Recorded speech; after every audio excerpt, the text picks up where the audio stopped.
Eu continuo hoje essa série, essa é a terceira mensagem da série intitulada A Ética do Reino. Nós estamos estudando Mateus 5, de 17 a 48. Já fiz duas mensagens, nos versos 17 a 20, agora uma terceira mensagem, entrando no versículo 21 em diante. Antes de ler o texto, eu vou fazer assim, eu vou ler o texto, depois vou pedir para as crianças fazerem o desenho, como de costume, só que hoje vai ser um pouquinho diferente. Eu vou contar uma história e depois não vou dar o final da história, você vai desenhar o final da história. Tá bom? Então eu vou ler o texto, depois eu vou pedir para as crianças prestarem atenção na história que eu vou contar, porque vocês vão desenhar o final da história. Tá bem? Então, acompanhe por favor a leitura que eu vou fazer de Mateus 5, de 21 a 26, está aí impresso no seu boletim, na sua ordem de culto. Vocês ouviram o que foi dito aos seus antepassados: não matarás, e quem matar estará sujeito a julgamento. Mas eu lhes digo que qualquer que se irar contra seu irmão estará sujeito a julgamento. Também qualquer que disser a seu irmão racá será levado ao tribunal. E qualquer que disser louco corre o risco de ir para o fogo do inferno. Portanto, se você estiver apresentando sua oferta diante do altar e ali se lembrar de que seu irmão tem algo contra você, deixe ali sua oferta diante do altar e vá primeiro reconciliar-se com seu irmão. Depois volte e apresente sua oferta. Entre em acordo depressa com seu adversário que pretende levá-lo ao tribunal. Faça isso enquanto ainda estiver com ele a caminho, pois caso contrário ele poderá entregá-lo ao juiz e o juiz ao guarda e você poderá ser jogado na prisão. Eu lhe garanto que você não sairá de lá enquanto não pagar o último centavo. Crianças, contar uma história, e se você conhecer a história, você vai saber o final dela. Se você não conhecer, você vai inventar um final, depois você pergunta para o seu pai e para sua mãe se esse final está certo. Olha só, a história que eu vou contar era de dois irmãos. Presta atenção, hein? Você vai desenhar o final. Dois irmãos. Um se chamava Caim e o outro se chamava Abel. Caim e Abel. Caim e Abel eram dois irmãos que cada um fazia uma coisa diferente. Caim, ele cuidava da terra, ele era um plantador. E ele então, um dia resolveu fazer um culto a Deus com as coisas que ele colheu da terra. O seu irmão Abel, ele já fazia outra coisa, ele cuidava de animais. E ele um dia resolveu também fazer um culto a Deus, e ele levou um dos animais para poder oferecer em culto a Deus. Quando eles chegaram na hora do culto, Caim ofereceu as frutas, as verduras, Abel ofereceu o animal, e Deus se agradou só da oferta do segundo, que era Abel, e não se agradou da oferta do primeiro. O primeiro, Caim, ficou muito bravo. A Bíblia fala que ele ficou irado, muito bravo. E aí ele fez o quê? Você vai desenhar no papel o que Caim fez, tá bom? Se você não sabe a história, talvez você tenha que pedir para o seu pai e para sua mãe agora te contar o restinho. Mas eu vou deixar as crianças desenharem o que Caim fez depois dessa história, tá bom? Aos adultos, estamos falando sobre a ética do reino, um caráter diferenciado conforme apresentado no Sermão do Monte. Isto é, Jesus Cristo está nos ensinando como ter um proceder diferente das outras pessoas que se julgam certas. Mas como ser cristão faz muita diferença. Atentar para a interioridade de nossa religião. Isto é, Jesus faz muito isso, e nós vamos ver um pouco disso hoje novamente. Como ele foca nas motivações antes do que só nas ações. Isto é, ele não fica preocupado só com o que a gente faz, mas o que está por detrás do que a gente faz. E como a gente faz. Pecado é mais profundo do que maus hábitos. Lei é mais difícil de ser obedecida do que se pensa. Isso aqui é uma coisa interessante que a gente aprende no decorrer da exposição desse texto, que Jesus vai mostrar que lei de Deus não é tão fácil de ser cumprida assim. Por quê? Porque ela diz respeito não só ao nosso exterior, mas inclusive ao nosso interior. Precisamos de Cristo para entendermos a lei e entendermos o nosso coração, a fim de nós vencermos o nosso pecado. É disso que a gente está tratando no decorrer dessas mensagens, e hoje vai ser mais um capítulo nessa ideia. O que nós falamos nas mensagens anteriores? A primeira coisa que nós dissemos foi que, mais do que só estabelecer a lei, Jesus Cristo falou no começo do texto que a gente está estudando, antes desse que a gente leu agora, Ele fala assim, eu não vim abolir a lei, eu vim cumpri-la. O que ele quer dizer ali? Ele quer dizer que ele veio estabelecer a lei, mas não só isso. Ele foi o cumprimento escatológico de todo o Antigo Testamento. O que é isso? O que essa frase significa? Que a parte da Bíblia antes de Jesus, ela apontava para a vinda de um Salvador. E que quando Jesus veio, ele foi o cumprimento de tudo aquilo que foi apontado no Antigo Testamento, na parte da Bíblia anterior a Jesus Cristo. Então ele não veio estragar, ele veio cumprir, ele é a realização de tudo que o Antigo Testamento ensinava. Só que ele fez algo mais extraordinário do que só seu cumprimento. Ele reviveu as experiências de Israel, de tal forma que ele foi o verdadeiro israelita. Ele cumpriu tudo de forma perfeita, não como Israel, cheio de falhas. Portanto, Jesus Cristo tirou de você e de mim o peso da lei, de ter que cumprir a lei para sermos aceitos por Deus. Ele oferece agora nós crermos nele, para que nós sejamos aceitos por Deus, porque ele foi o perfeito cumpridor da lei. Outra coisa que a gente aprendeu também, é que Jesus Cristo, ele mostrou o espírito da lei, antes do que só a letra da lei. Sabe quando a gente frequentemente ouve aquele texto da Bíblia que fala assim, a letra mata, mas o espírito vivifica? Porque a ideia de ficar preso à letra é escravizante e pode matar. Cristo mostrou que a religiosidade dos judeus, ela era muito externa, ela era muito legalista. Portanto, ele queria uma justiça muito mais rigorosa do que a justiça farisaica. Aí você fala assim, mas como assim muito melhor do que eles? Nós explicamos no domingo passado que não se trata de fazer mais coisas certas do que os religiosos judeus, mas de ter uma justiça de outra natureza. Uma justiça de uma qualidade muito diferenciada, porque ela lida com o nosso interior e com as nossas motivações. Portanto, tendo falado disso, feito essa introdução, que foram as duas mensagens anteriores, eu quero hoje entrar na razão por que eu pedi para as crianças desenharem a história de Caim. E eu intitulei essa mensagem assim, assassino? Eu não. Por que esse título? Vamos fazer um raio-x muito rápido sobre como é que a nossa sociedade enxerga esse crime. Não sei se você atenta para isso, mas é legal a gente pensar, domingo de manhã está aqui para a gente ponderar um pouquinho sobre como as pessoas reagem. Nossa sociedade costuma enxergar os assassinos como uma casta diferente de pessoas. Eu costumo dizer que é comum as pessoas falarem assim, nesse mundo tem dois tipos de gente. Tem gente do bem igual você, gente de família, e tem aquele pessoal do mal, aquele pessoal que está nas prisões. Normalmente, a sociedade julga aqueles que estão encarcerados como sendo de uma outra natureza quase. Eu coloquei ali, entre parênteses, Carandiru, porque eu lembro que antes da penitenciária, lá na cidade de São Paulo, ser destruída, era comum as pessoas fazerem ou piadinha, ou comentários sérios do tipo assim, aquele tipo de gente, do Carandiru. É como se fosse assim, um outro ser, não é nem humano mais, é um outro tipo de pessoa, não é nem ser humano, é um ser desumano. Por quê? Porque a nossa sociedade os enxerga como sendo distintos. Nós temos até adjetivos variados para pessoas assim. Quando você ouve falar de algum crime, de algum assassinato, frequentemente os comentários são, nossa, esse homem é doente, essa mulher ela é uma psicopata, ou fulano é um pervertido. Esses adjetivos pesados dão a impressão que esse tipo de gente tem um DNA diferente do nosso, entendeu? Acho que já não está mais na categoria do mesmo gênero que nós somos, porque eles são distintos. Nossa sociedade os rotula como sendo de outra natureza. Não nos vemos como pessoas cuja maldade interior é assassina em potencial. Nunca cometeremos um absurdo desses. Por que eu coloco isso?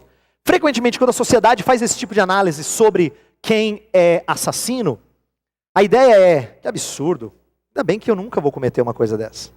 Quando você conversa com pessoas e pergunta sobre o proceder dela, quando um cristão chega para alguém e diz assim, você acha que é uma pessoa correta? Ele fala, olha, nunca matei, nunca roubei. Sempre começa pelo nunca matei. Como quem diz, já saí daquela casta ruim. Também nunca roubei, também já saí de uma outra casta ruim. Também eu não tenho vício. Aí já saiu de outra. Então você é o cara, eu não sou ideal, assim, não é que eu sou perfeito, mas eu nunca matei, nunca roubei. E Jesus vai trabalhar exatamente com isso, porque a surpresa que talvez você tenha é que isso não é típico só do Brasil do século 21, e nem da sociedade moderna. A Judéia, a região em que Jesus morava nos dias dele, também era assim. Também era repleta de preconceitos para com aqueles que cometiam assassinatos. E aí, Jesus vai se contrapor aos religiosos. Ele vai dizer assim: eu tenho uma surpresa. Tanto é que nessas próximas passagens que a gente vai estudar, Jesus sempre começa assim: ouvistes que foi dito, tararara, e aí ele vai dizer, mas eu porém vos digo.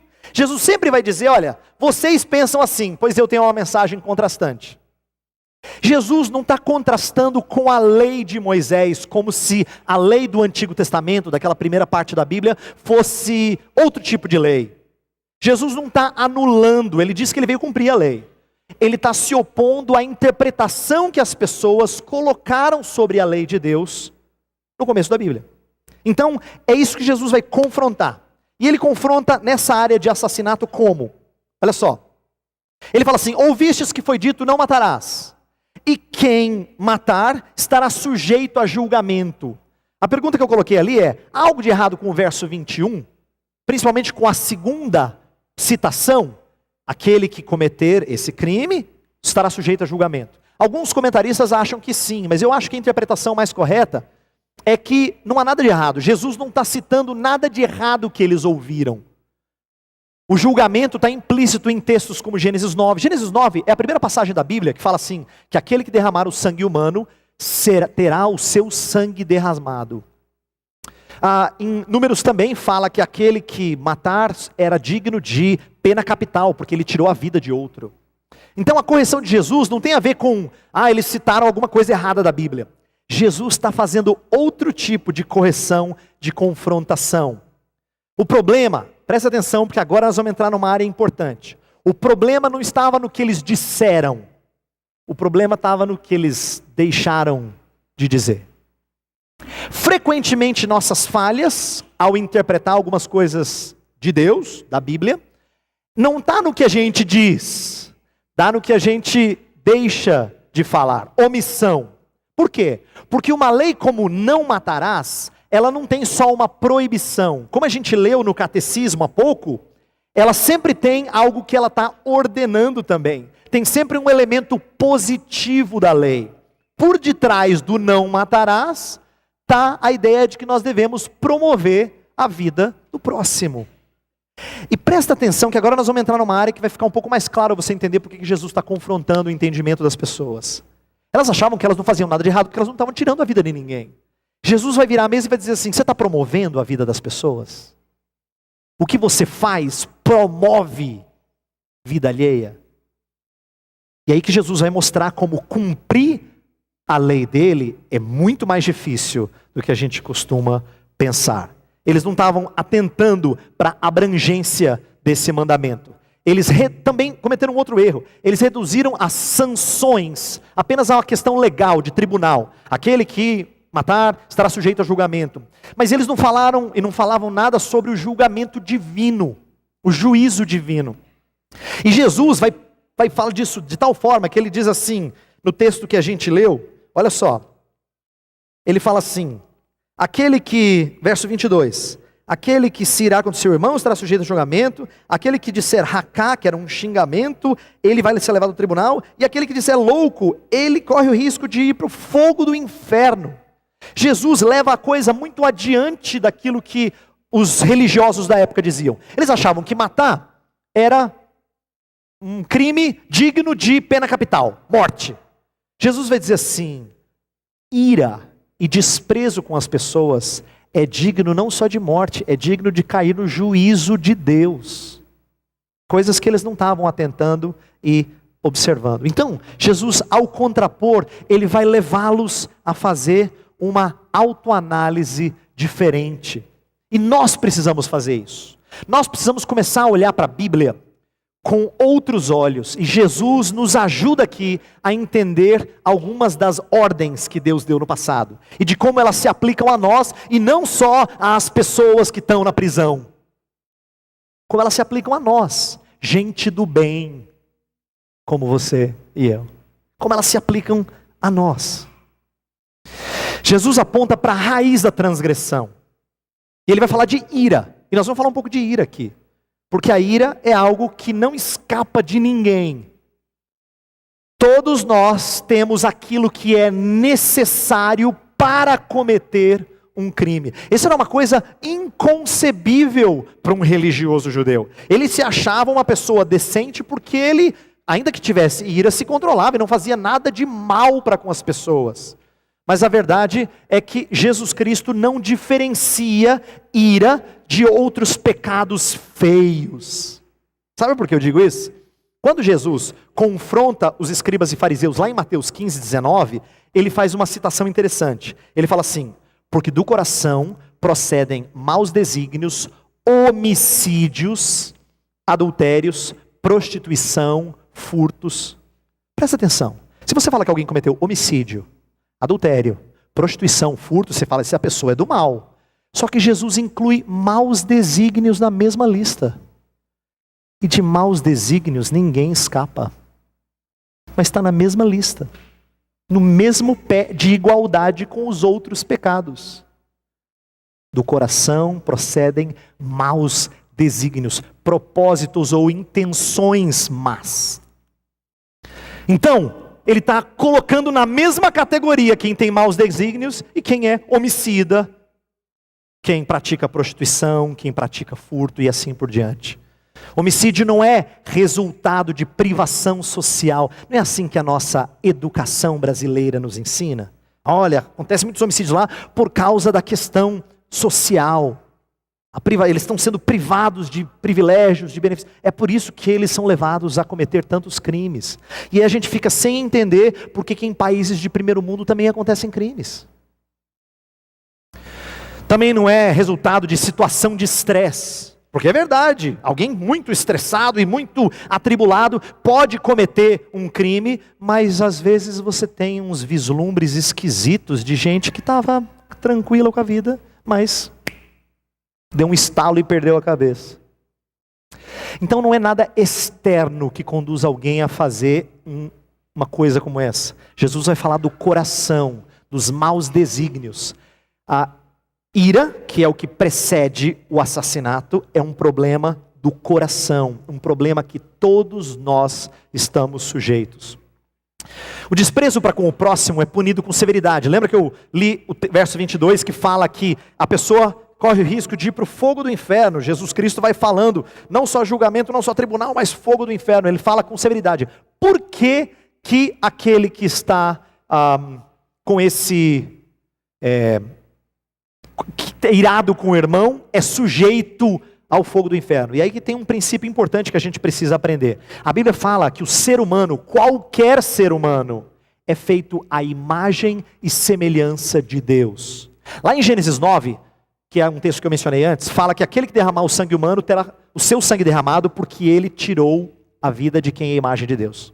Em Tiago capítulo 3, o mesmo princípio é aplicado, só que agora não para matar alguém de verdade. Fala assim, que se alguém bendiz a Deus com a sua língua, mas com a sua língua maldiz uma pessoa, um ser humano, ele faz algo absurdo e inconsistente, porque o ser humano é feito à semelhança de Deus. Lá em Tiago 3,9 fala a mesma coisa.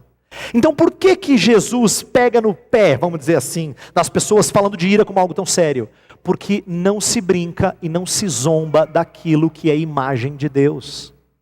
Se você fere aquilo que é imagem de Deus, é como se estivesse ferindo o próprio Deus. Então Deus fala muito sério sobre qualquer coisa feita contra o próximo. Não só de matar, mas inclusive de maldizer, de expressar ira. Mas, acrescido a isso, no nosso texto tem uma coisa que eu preciso chamar a atenção. 4 vezes Jesus fala assim, se você fizer alguma coisa com seu irmão, se você fizer isso com seu irmão, se você fizer isso com seu irmão. Ele fala irmão 4 vezes. Para tornar a coisa um pouco mais séria. Pensa na ideia de você desprezar um irmão a tal ponto que você chama ele de Raká ou de Moré. Esses termos em hebraico, grego, são expressões da época de Jesus que apontavam, principalmente o segundo termo, que apontava para a ideia de que alguém é é louco, é blasfemo, é sem Deus na vida. Era uma expressão considerada forte nos dias de Jesus. E Jesus diz assim: basta você dizer isso para você estar sujeito a julgamento. Por quê? Você está falando isso de um irmão. É assim que Jesus está dizendo. E aqui eu quero que você pondere um pouquinho sobre o egoísmo da ira. Por quê? A ira na Bíblia, ela pode ser sem pecado, mas é muito difícil ela ser sem pecado. E a ira pecaminosa contra um irmão, alguém da família da fé, é um golpe mortal. Por quê? Tem um texto lá em Provérbios 6 que fala que tem 6 coisas que Deus odeia. E a 7ª ele abomina. E a 7ª é o que semeia contendas entre irmãos. Quando ele fala abomina, ele está reforçando o que ele mais odeia. O que ele mais odeia? Semear contendas entre irmãos. Por quê? Porque ele não tolera contendas entre irmãos. Pai e mãe que zelam pelo bem-estar da sua família não toleram brigas entre irmãos. Na verdade, você tem uma coisa que fere muitíssimo pais e mães, é quando irmãos estão brigados de verdade, não briguinha de criança. Brigados, isso corta o coração de um pai, de uma mãe. E isso ilustra um pouco de como Deus não tolera esse espírito entre família, entre nós que somos um corpo. Agora eu quero que você pondere um pouquinho sobre essa frase. A ira provém de um coração frustrado porque as coisas não saíram do jeito que se esperava. Quero que você pense nisso porque isso se aplica a qualquer um de vocês, inclusive eu. Por que que às vezes nós perdemos a cabeça e ficamos irados? Por quê? Porque diz respeito a nós perdermos o controle das coisas e a gente não quer perder o controle das coisas. Quando as coisas andam do jeito que nós planejamos, a gente tem até um bom espírito. Mas quando elas saem do jeito que nós planejamos, aí nós perdemos a cabeça, ficamos irados. E olha, não importa o que te leva à ira. Talvez seja um engarrafamento no trânsito, talvez sejam filhos brigando, né? Ou talvez a criança fazendo arte logo antes de você sair de casa, está tudo prontinho, ela apronta.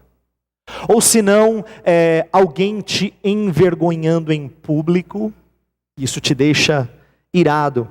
Ou se não, alguém tentando desprezar você no sentido de fazer o seu nome mal visto. Não importa. Não importa. Ou a chuva que estragou o seu passeio.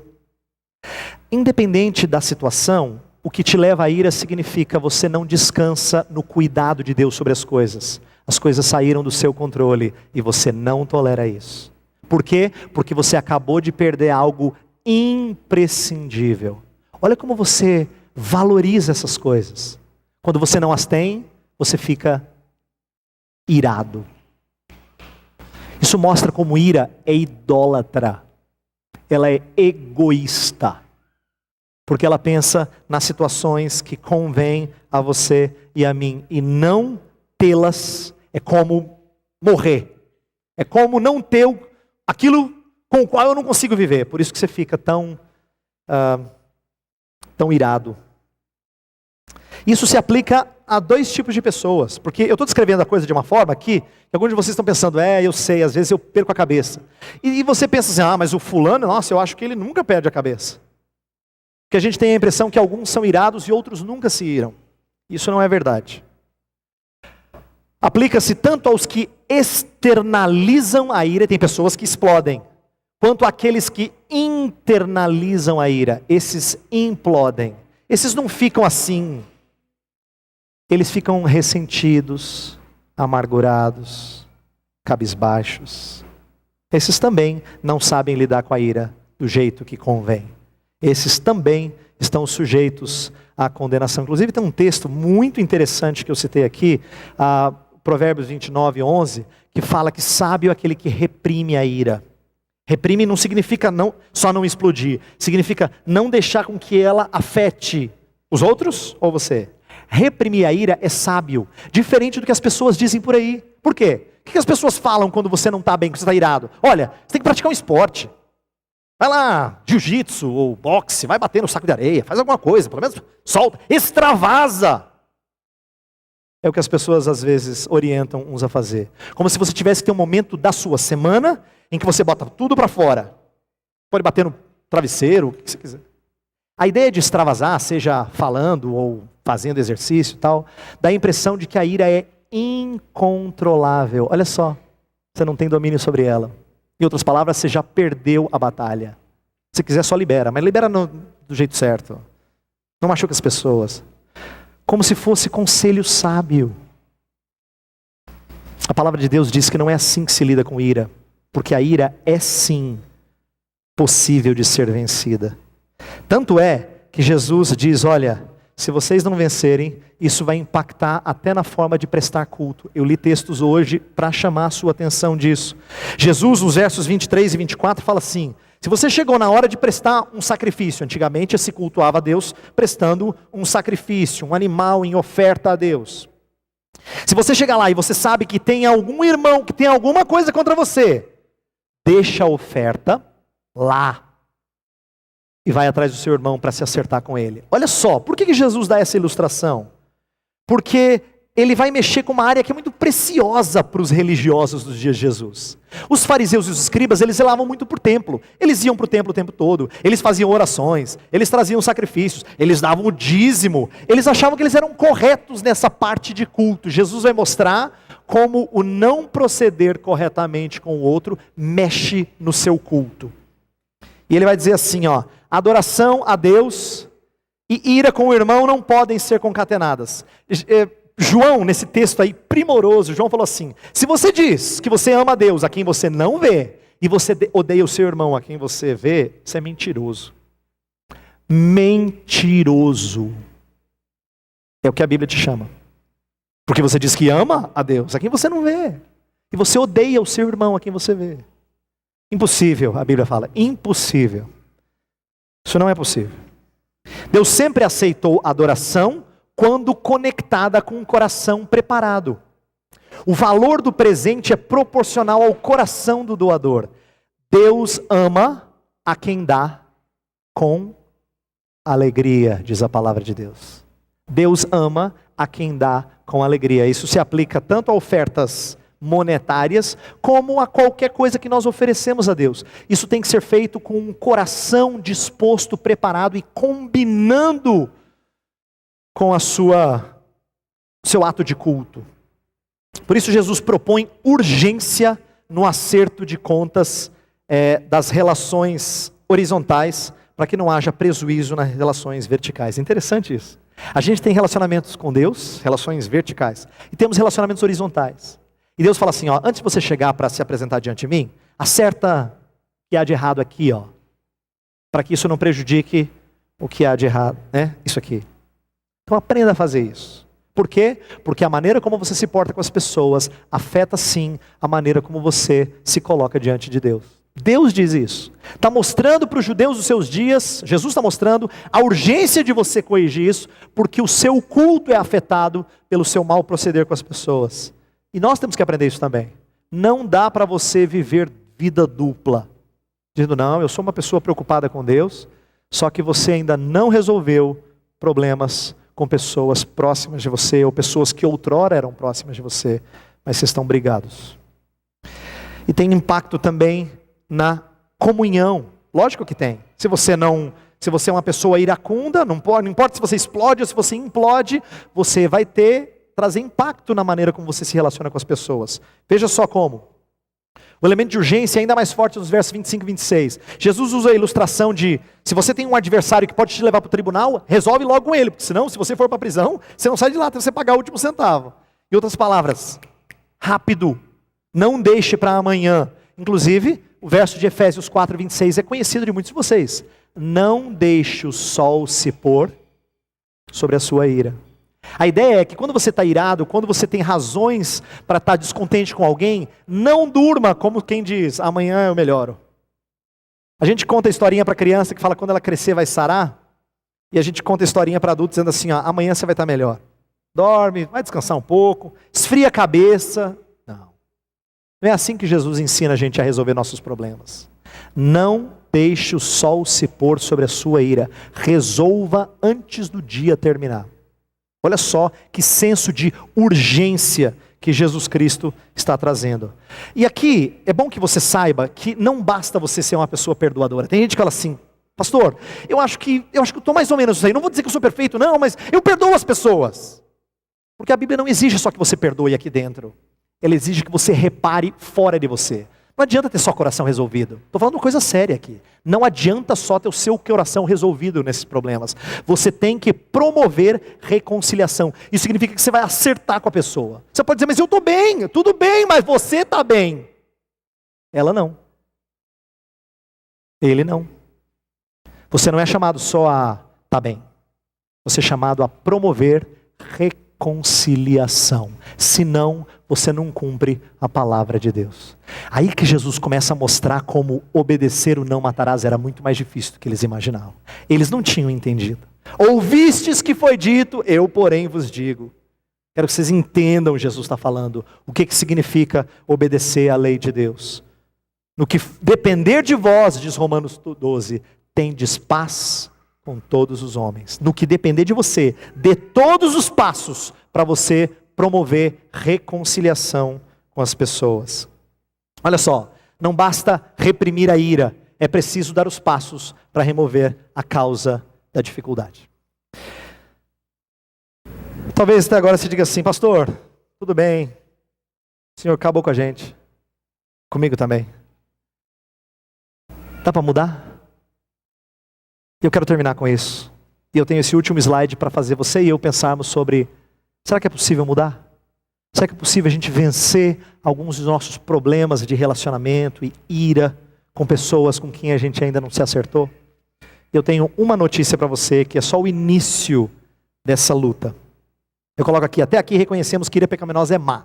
É má a tal ponto que Jesus a equipara a assassinato.